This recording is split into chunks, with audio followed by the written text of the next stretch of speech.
Listening Library presents The Castle in the Attic by Elizabeth Winthrop. Read for you by a full cast. Chapter 1.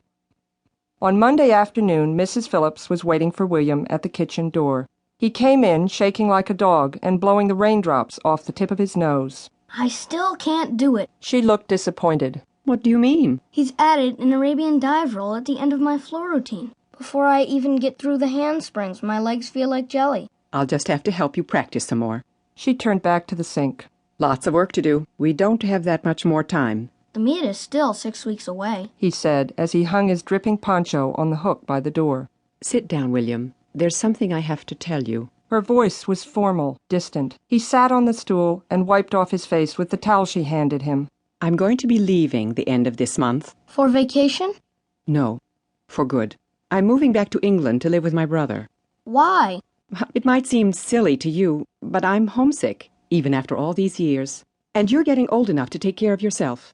Mrs. Phillips had been with William's family since he was born. 10 years. I thought you were going to stay until I grew up, He said, still turning the idea around in his mind.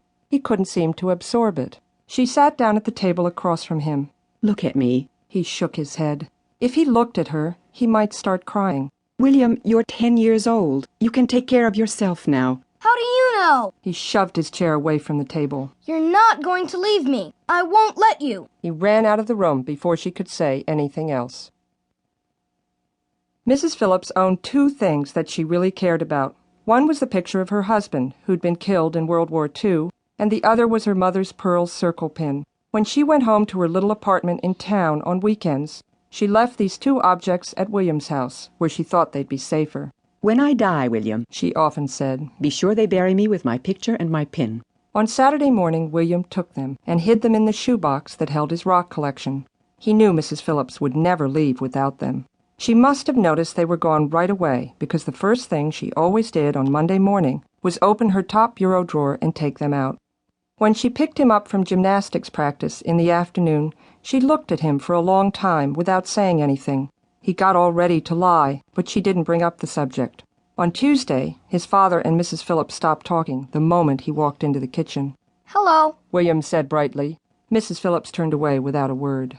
Hello, William. Finished your homework? His father asked as he drifted out of the room. His mother was the first one to come out and ask him directly. She was tucking him into bed Wednesday night when she brought it up. Have you seen Mrs. Phillips's picture? You know the one of her husband that's always on the bureau?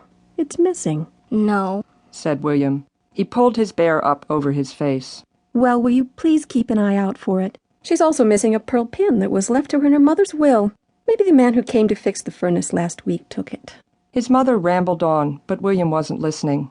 Why didn't Mrs. Phillips come and ask him herself? I wish you weren't leaving. William said in the middle of one of his mother's sentences. How come she has to go?